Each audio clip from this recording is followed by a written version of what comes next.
ጤና ይስጥልን ከአስራት ብሮድካስቲንግ ሰርቪስ የዕለቱን ዜና ይዘን ቀርበናል። ዋና ዋናዎቹን በማስቀደም እንጀምራለን። ቻናሉን ላይክ፣ ሼር፣ ሰብስክራይብ በማድረግ ለሌሎች ተደራሽ እንድታደርጉም በማክበር ጠይቀናል። በአፋብን ወሎ ቤተ አማራ ቀጠና የሚንቀሳቀሱ የፋኖ አባላት በአልብኮ ወረዳ በሚገኝ የፖሊስና የሚሊሻ ካምፕ ላይ ድንገተኛ ጥቃት መፈጸማቸውን ገለጹ። ይህ እርምጃ በሰው ኃይል ላይ ከደረሰው ጉዳት ባለፈ ለምርጫ ተዘጋጅተው ነበር የተባሉ ቁሳቁሶች መውደማቸውም ተመላክቷል። የዚህም መረጃ በሰዓቱ የሚቀርብ ይሆናል። በሸዋ ጠቅላይ ግዛት ማጀቴና አካባቢው በአገዛዙ አየር ወለድ ኮማንዶና በፋኖ ኃይሎች መካከል ለቀናት የዘለቀው ከፍተኛ ውጊያ በፋኖ የበላይነት እንደቀጠለ መሆኑ ተሰማ። የጠላትን ወራሪ በጽናት የመከቱት ያሳምነው እዝ ክፍለ ጦሮች በታላቅ ጀግንነት የጠላትን አቅጣጫዊ ወረራን ቀልብሰው የድል አክሊል መቀዳጀታቸውም ተሰምቷል። ህዝባዊ መሰረቱን እያጠናከረ የሚገኘው በአፋብን ሸዋ ጠቅላይ ግዛት ህዝቡን ያሳተፈ ምክክሩን አጠናክሮ ቀጥሏል። የሃይማኖት አባቶችን ጨምሮ ሌሎች የህብረተሰብ ክፍሎች በተገኙበት ህዝባዊ የምክክር መድረክ በርካታ ጥያቄዎች ተነስተው ምላሽ እንደተሰጠባቸው ተመልክተዋል። በመድረኩ ከፍተኛ የአፋብን አመራሮች በመገኘት ትግሉ ህዝባዊ መሰረቱን እንዲያጠናክር በድርጅቱ በኩል ያለውንም ስትራቴጂ አስረድተዋል። የአብይ አህመድ አማካሪ ጌታቸው ረዳ ህወሓት የህፃናት ጨዋታ ጀምሯል ሲል አስጠነቀቀ። በክልሉ የነበረው ፕሬዝዳንት ጀነራል ታደሰ ወረደ ከተገለበጠ በኋላ በትግራይ ሰማይ የተዋጊ ጀቶች በምድር ደግሞ ከባድ መሳሪያዎች በመታየት ላይ ናቸው ተብሏል። አብይ አህመድ ወደ ተባበሩት አረብ ኤሚሬቶች አስቸኳይ መልእክት የላከ ሲሆን በጉዳዩ ዙሪያ መምከራቸውም ተሰምቷል። ሙሉ መረጃውን የምትሰሙት ይሆናል። አሁን በቀጥታ ወደ ዝርዝሩ አልፈናል። በሸዋ ጠቅላይ ግዛት ማጀቴና አካባቢው በአገዛዙ አየር ወለድ ኮማንዶና በፋኖ ኃይሎች መካከል ለቀናት የዘለቀው ከፍተኛ ውጊያ በፋኖ የበላይነት እንደቀጠለ መሆኑ ተሰማ። የጠላትን ወራሪ በጽናት የመከቱት ያሳምነው እዝ ክፍለ ጦሮች በታላቅ ጀግንነት የጠላትን አቅጣጫዊ ወረራን ቀልብሰው የድል አክሊል መቀዳጀታቸውም ተሰምቷል። ዝርዝር መረጃው እንደሚከተለው ይቀርባል። በሸዋ ጠቅላይ ግዛት በማጀቴ ግንባር የጠላት ኃይል በፋኖ ብርቱ ክንድ መመታቱ ተገልጿል። በሸዋ ጠቅላይ ግዛት አሳምነው እዝ ስር የሚንቀሳቀሱ የፋኖ ክፍለ ጦሮች በማጀቴና አካባቢው ሰፊ ወረራ ለመፈጸም የመጣውን የብልጽግና ኃይል በአስደናቂ ጀግንነት መክተው መመለሳቸውን ያሳምነው እዝ የህዝብ ግንኙነት ክፍል ለአስራት ባደረሰው የግንባር መረጃ አስታውቋል። ከሚያዝያ 6 ቀን 2018 ዓ.ም ጎር ሲቀድ ጀምሮ የተቀሰቀሰው ይኸው ከፍተኛ ውጊያ እስከ ዛሬ አመሻሽ ድረስ መቀጠሉም ታውቋል። እንደ እዙ መረጃ ከኮምቦልቻ፣ ከኬሚሴ፣ አጣዬና መሃል ሜዳ የተሰበሰበው የአየር ወለድ ኮማንዶ ኃይል በአራት አቅጣጫዎች ጥቃት ለመሰንዘር ቢሞክርም የ7 ለ7ና አጼ ይኩኖ አምላክ ክፍለ ጦሮች ጥቃቱን በመመከት የጠላትን ኃይል ክፉኛ መምታታቸው ተገልጿል። በተለይም በካራ ለጎማና በአርብ ገበያ ግንባሮች ለ46 ሰዓታት በተደረገ ያላሰለሰ ፍልሚያ የብልጽግና ኃይል አንገቱን ደፍቶ ወደ መጣበት እንዲመለስ ተደርጓል ተብሏል። በተጨማሪም በመንዝጌራ ወረዳ የብሩኬ ደምሴ ክፍለ ጦር በወሰደው የቆረጣ እርምጃ የጠላትን ኃይል በመደምሰስ ከፍተኛ ድል ማስመዝገቡ ተረጋግጧል። የፋኖን ብርቱ ክንድ መቋቋም ያቃተው ያገዛዙ ኃይልም በንጹሐን አርሶ አደሮች ላይ በቀሉን እየተወጣ መሆኑን መረጃው አመላክቷል።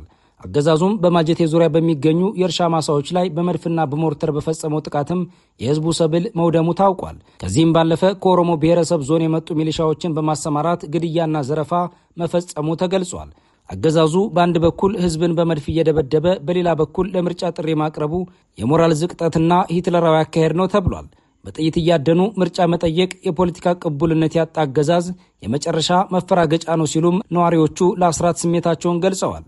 የክፍለ ጦሩ አመራሮች በበኩላቸው የህዝቡን ደህንነት ለማስከበር ያላቸው ቁርጠኝነት የጸና መሆኑን ገልጸው ህዝቡ የህልውና ዋስትናውን ለማረጋገጥ በተባበረ ክንድ በጋራ እንዲቆም ጥሪ አቅርበዋል። በአፋብን ወሎ ቤተ አማራ ቀጠና የሚንቀሳቀሱ የፋኖ አባላት በአልብኮ ወረዳ በሚገኝ የፖሊስና የሚሊሻ ካምፕ ላይ ድንገተኛ ጥቃት መፈጸማቸውን ገለጹ። ይህ እርምጃ በሰው ኃይል ላይ ከደረሰው ጉዳት ባለፈ ለምርጫ ተዘጋጅተው ነበር የተባሉ ቁሳቁሶች መውደማቸውም ተመላክቷል። ዝርዝሩ እንደሚከተለው ይቀርባል። የሚኒሊክ ዕዝ አርበኞች አጥቢያ ሌሊቱን በአብልኮ ወረዳ ነጋሽ ታዳጊ ከተማ ውስጥ በፈጸሙት መብረቃዊ ኦፕሬሽን 23 የጠላት ወታደሮችን በመደምሰስ ድል መቀዳጀታቸው ተሰምቷል። በአማራ ፋኖ ብሔራዊ ንቅናቄ ወሎ ቤተ አማራ ቀጠና ሚኒሊክ ዕዝ 104ኛ ኮር አብሪ ቡድንና በኮሩ ስር 25ኛ ክፍለ ጦር ከአንደኛ ሬጅመንት የተውጣጡ የፋኖ ሀዶች በጋራ በመሆን በደቡብ ወሎ ዞን አልቡኮ ወረዳ ነጋሽ ታዳጊ ከተማ ውስጥ በወሰዱት የተጠና መብረቃዊ እርምጃም የጠላትን ኃይል አከርካሪውን ሰብረው ድል አስመዝግበዋል። እርምጃው የተወሰደው ከጨፍጫፊው የብልጽግና አገዛዝ ጋር በመወገን በገዛ ህዝባቸው ላይ እልቂት ሲፈጽሙ የነበሩ የሚኒሻና ፖሊስ ኃይሎች ካምፕ ላይ ሲሆን በዚህም 8 ወዲያውኑ ሲደመሰሱ ከ15 በላይ የሚሆኑት ደግሞ በጽኑ ቆስለው በሞትና በህይወት መካከል እንደሚገኙ ለማረጋገጥ ተችሏል። በተጋድሎም 3 የሚኒሻ አባላት ከነሙሉ ትጥቃቸው እጅ ከፍንጅ ሲማረኩ 4 ክላሽንኮቭ መሳሪያና 1 አብራራው ጠመንጃ በወገን ኃይል ቁጥጥር ስር መዋሉ ታውቋል። ጸረ አማራውና ሀገር አፍራሹ የብልጽግናው አገዛዝም እድሜውን ለማራዘምና ተጨማሪ ህዝብ ለመጨፍጨፍ በምርጫ ስም ለማጭበርበር ያዘጋጀው የምርጫ ካርድና የምርጫ ማስፈጸሚያ ቁሳቁስም በአርበኞቹ ቁጥጥር ስር መዋሉን ከግንባር ለአስራት የደረሰው መረጃ ያመላክታል።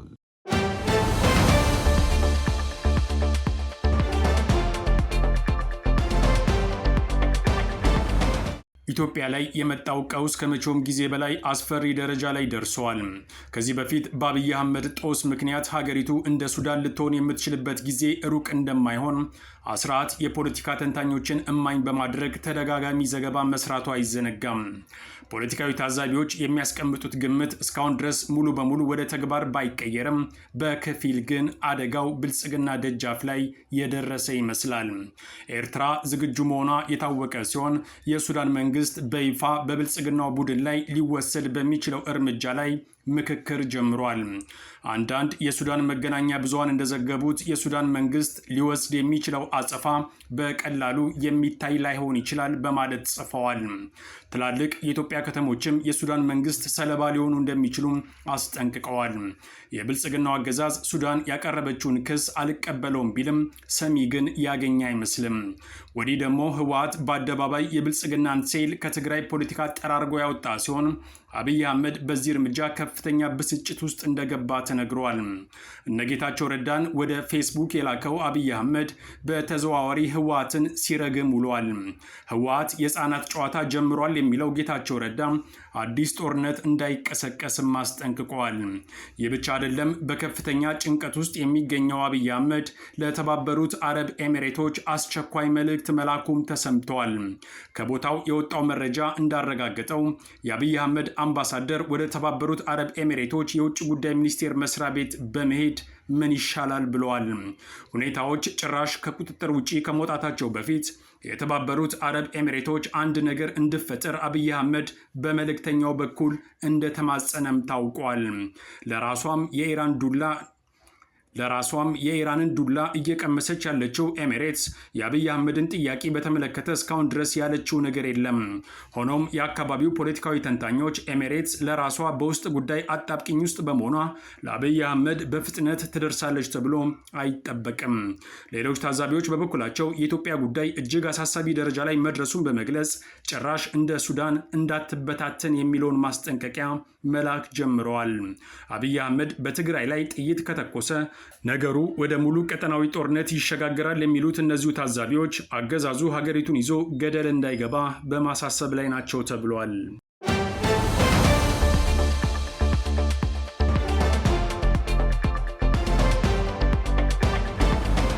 የትጥቅ ትግል የትኛውም ደረጃ ላይ ቢደርስም ህዝብ ካልመከረበት፣ ተሳታፊ ብቻ ሳይሆን የመሪነቱ ድርሻ ካልተረጋገጠበት የተፈለገውን ዓላማ መምታት እንደማይችል ይታመናል።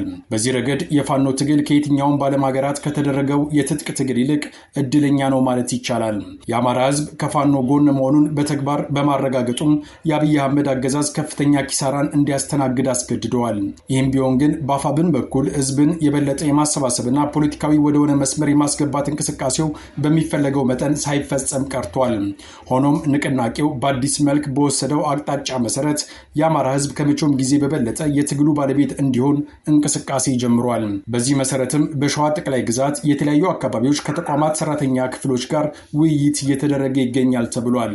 በተደራጀ የፖለቲካ ስራ የአማራ ህዝብ ብሔራዊ ንቃት ይዳብራል፣ ህልውናውም ይረጋገጣል በሚል መሪ ቃል የአፋብን ሸዋ ጠቅላይ ግዛት አሳምነው እዝ በተቆጣጠራቸው በሁሉም የሸዋ ቀጠናዎች ውይይቱ በመካሄድ ላይ ነው። በአማራ የህልውና ጉዳይ ላይ ያተኮረው ከሁሉም አገልግሎት ሰጪ ተቋማት ከተውጣጡ ሰራተኞች ጋር መድረክ በሸዋ ጠቅላይ ግዛት ይፋትና ጥሙጋ አውራጃ በራሳ ክላስተርም ተጠናክሮ በመካሄድ ላይ ነው። ሚያዝያ 27 ቀን 2018 ዓ.ም በተካሄደው መድረክ የራሳ ክላስተር የተቋማት ሰራተኞች ጋር ውጤታማ መድረክ መካሄዱም ተመልክቷል። የአፋብን ሸዋ ጠቅላይ ግዛት እዝ ከፍተኛ አመራሮችና የራሳ ክላስተር አመራሮችም እንደተገኙ ታውቋል። ለውይይቱ በቀረቡ አጀንዳዎች ዙሪያ ሀሳብና አስተያየት እንዲሁም ወቅታዊ ጥያቄዎች ከህዝቡ መነሳታቸውም ተሰምተዋል። ከመድረኩ ተሳታፊዎች ለተነሱ ወቅታዊ ጥያቄዎች መድረኩን በመሩት የአፋብን ሸዋ ጠቅላይ ግዛት አሳምነው እዝ ከፍተኛ አመራሮች ምላሽና ማብራሪያ እንደሰጡበትም ከአፋብን ሸዋ ጠቅላይ ግዛት አሳምነው እዝ ህዝብ ግንኙነት መምሪያ ያገኘነው መረጃ አመልክቷል።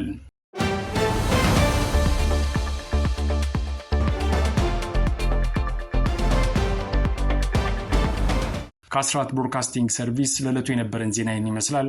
አብራችሁን ስለነበራችሁ ከልብ እናመሰግናለን። በያላችሁበት ሰላም